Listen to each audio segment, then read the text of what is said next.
మా ఛానల్కి స్వాగతం. మేషరాశి వారికి 12 సంవత్సరాల తర్వాత గురుమంగళ యోగం సంచారం చేయగా ఎలాంటి ఫలితాలు ఉంటాయో ఈ వీడియోలో సవివరంగా సంపూర్ణంగా తెలుసుకుందాం. మేషరాశిలో ఏ నక్షత్రాలు వస్తాయనగా అశ్విని నక్షత్రంలో 4 పాదాలు, భరణి నక్షత్రంలోని 4 పాదాలు, కృతికా నక్షత్రంలోని 1 పాదం కలిపితే మేషరాశి అవడం జరుగుతుంది. చాలామందికి పుట్టినటువంటి కాల సమయంలో డేటా బర్త్లు లేనటువంటి కారణం వలన పేరు యొక్క మొదటి అక్షరాన్ని అనుసరిస్తూ రాశిని తెలుసుకునే ప్రయత్నం చేద్దాం. చు, చే, చో, లా, లి, లు, లే, లో, ఆ అక్షరాల వారందరూ కూడా మేషరాశి జాతకులే. మేషరాశికి అధిపతి కుజుడు. ఆ కుజ భగవానుడు 12 సంవత్సరాల తర్వాత గురువుతో వృషభ రాశిలో సంచారం చేయడం జరుగుతుంటుంది. ఇది ఒక అద్భుతమైన యోగము అనుకోవచ్చు.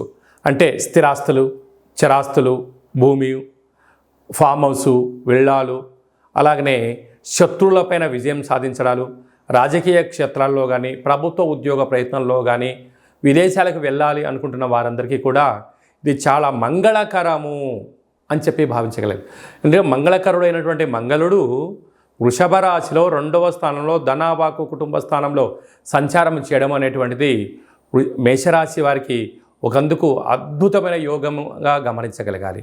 కాకపోతే 2వ స్థానంలో కుజుడు సంచారం చేసినప్పుడు కొద్దిపాటిగా కుజ సంచార స్థితిలో కుజదోషంగా ఉంటుంది కనుక ధనపరమైన చిక్కులు ఉండే అవకాశాలు ఉన్నాయి. కనుక దయచేసి ఎవరికి అప్పులు ఇవ్వద్దు, అప్పులు కూడా తెచ్చుకోవద్దు.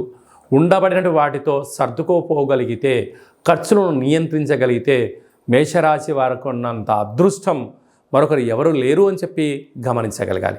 అలాగనే 12 సంవత్సరాల తర్వాత జరుగుతున్నటువంటి కలయిక అని చెప్పి గమనించాలి. ఏడాది తర్వాత రవి భగవానుడు స్వక్షేత్రకంగా ఉంటూ అక్కడ బుధుడితో కలిసి ఉండడం వలన బుధాదిత్య రాజయోగము, అక్కడే శుక్రుడితో కలిసి ఉండడం వలన నూతనమైన వాహనాలు, సంపూర్ణమైనటువంటి కొత్త విలాసవంతమైన వస్తువులు, ఎలక్ట్రానిక్ వస్తువులు, నూతనంగా వివాహమైన వారికి పుత్రికా సంతాన యోగ్యత, అలాగనే తల్లిదండ్రుల నుంచి పిల్లలకు, పిల్లల నుంచి తల్లిదండ్రులకు స్థిరచరాస్తులు వచ్చేటువంటి అవకాశాలు, భాగస్వామి వ్యాపారాల్లో అద్భుతమైన విజయం మీ సొంతం అవుతుందని చెప్పి గమనించాలి.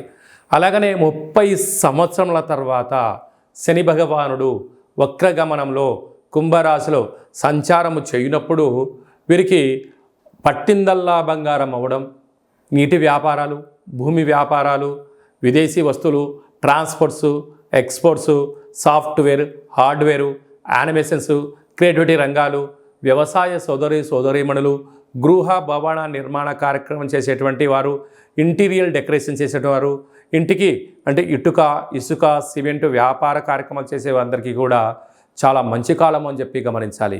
వ్యయంలో రాహు సంచారం చేయడం వల్ల ప్రధానంగా సాఫ్ట్వేర్ ఉద్యోగస్తులు, హార్డ్వేర్ ఉద్యోగస్తులు, ప్రేమికులు, అన్నదమ్ముల మధ్యలో స్వల్పమైన 3వ వ్యక్తులు దూరి మిమ్మల్ని డిస్టర్బ్ చేసే పరిస్థితి ఉంటుంది.